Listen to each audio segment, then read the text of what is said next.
Okay, today we're talking flowers and how to keep them looking good all season long and the tricks you need to do to make sure that you're not throwing it out come 4th of July.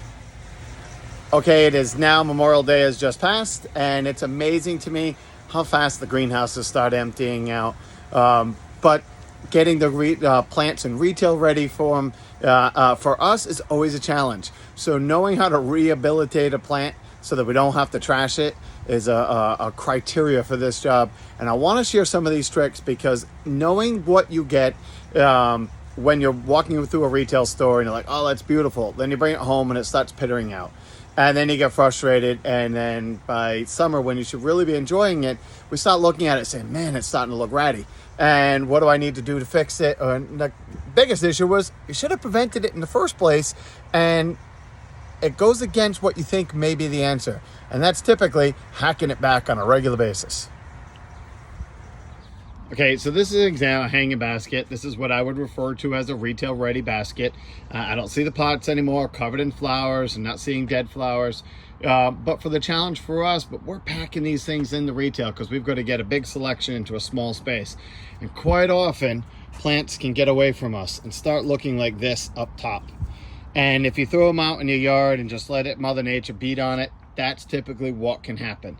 And so this plant is actually in the process of being rehabilitated. And the answer for that is kind of just chopping away. So there's two major things that need to happen for plants. One, they're typically big feeders. Love proven winners, but they need a lot of food. And so my recommendations for hanging baskets or planters, I just like the Miracle-Gro dispensers. They're great. The old school ones had powder that you put in, and they still work. We still sell them. Some customers still love them.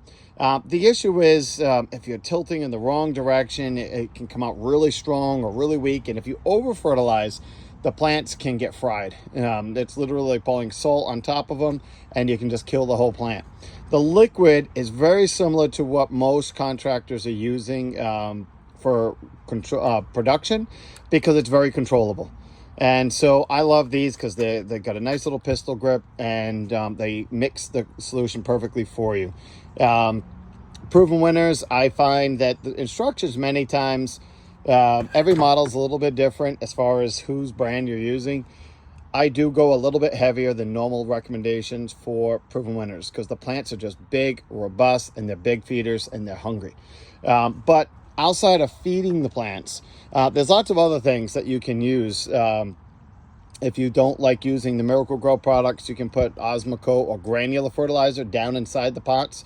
Kind of just don't get them on the foliage. You just kind of open up the center, get some of the granular fertilizer down into the bottom of the planters so that every time you water, it just slowly releases into it. Pick your poison, figure out what you want to do. But I like the liquid because I just feel I have more control and I can regulate how much I do it. And I just pick a day of the week and say, every Monday I'm going to fertilize. The next thing you need to do when you're trying to figure out the fertilizers just going to keep the plant growing.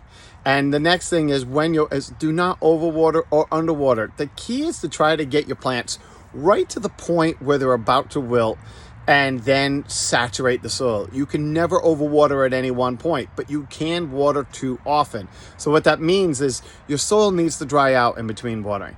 Now it's June, we're getting into warm weather. Most hanging baskets and planters, that could be every day, if not every other day, depending on where you're located. If you're in a warm, sunny spot with a stiff breeze all day, you may have to water every day already. But the rule of thumb is stick your finger in the soil. If the soil is wet an inch down, don't water. Let it go a little bit farther. If it's dry and it's bone dry and you're down an inch or so into the soil and it's bone dry, that's when it's time to water. Eventually, you'll get into a groove and know how long different plants can go in between watering. But that's the number one reason I see people kill their plants. Too much or too little water. But if you follow that rule of thumb of letting them get to just before they're about to wilt and then saturate it, you can never water too much. I water it, then I give it a couple minutes, and I go back and I water it again. And that means that soil is really saturated. If you follow that rule of thumb, it avoids most of the headaches. Finally, the last trick to keeping these things together is don't be afraid to prune them. This is just a pair of scissors. There's lots of little pruning hand pruners that are a little bit more fine-tuned. But the key with any plant, I don't care if this is a hanging basket or a planter, if you look at it, every branch produces flowers for the most part. So the more branches you get, the more flowers you get. The key is, back in the day, customers used to go and you used to have to deadhead the flower and pull the individual flower off to keep the flowers going through. But even that, it wasn't the flower, it was the base. Most flowers, the intention is to produce seed. This is where the seed would form. Proven winners are great because of the fact that they're sterile plants, so they're not going to go to seed. So you don't need to deadhead anymore to keep them blooming. But if I pinch and I just come in here and I indiscriminately just pick some of the tallest branches and I zip them off. If I do this every week and I just randomly pop in there and snip some off there, I'll never miss it. When you stand back, you'll never be able to tell from a distance when you're not analyzing it. Now, granted, I know because I can tell where I printed. But at the same time, if you do this on a regular basis, and you can either just get in there and randomly snip them off, or you can be more gingerly and go through. I don't have the patience for that, so I just indiscriminately pinch it back. What that's doing is it's making each one of these pinches is going to branch right at the base. And then by chopping off the top, I'm making these joints down here stop producing branches. And each branch is going to produce more flowers. So what it's doing is it's keeping the plant nice and dense. Because this plant is what we have to do when we have to rehab. When I need to rehab a plant, I'm coming back in here and I'm indiscriminately just coming right around the entire edge of the pot. And I'm just gonna go that fast. And I'm gonna snip this plant back all the way around the edge of the pot. This is what I refer to as a cure or kill method. But when I want a plant back to retail ready as quick as I can, that's the fastest way to get the shape nice and even. Now what's going to happen though is if you just prune the tops, you can see this branch right here never got touched.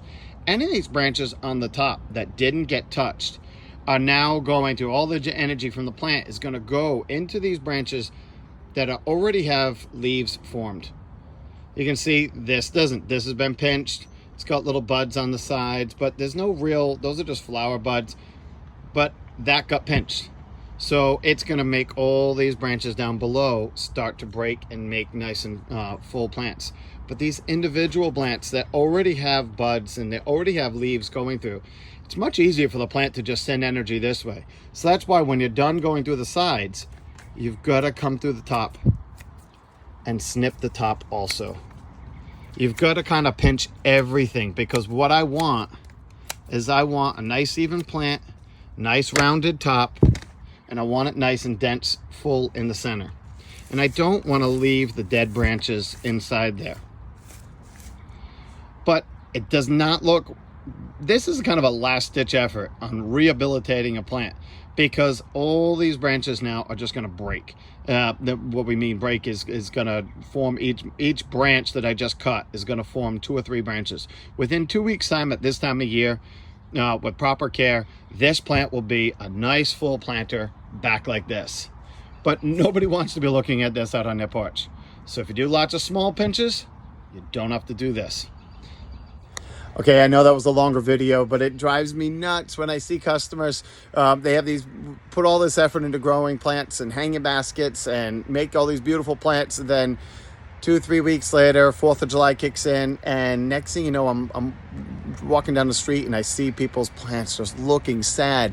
I just want to go over and snip away at them a little bit, because if you snip away a little bit at each day or once a week, or you never miss it, and the plant will look good all season long. Even the best of plants, it's feeding, watering, and proper pruning. Outside of that, the plant should go all season, especially if you're doing quality plants up front. Outside of that, the only thing to keep an eye out is for insects. This year, aphids and some of the other plants are horrible, but you can deal with that. Most good plants don't have to deal with it as much outside. It's really just the basics. I hope that helps, and enjoy your plants. Take care.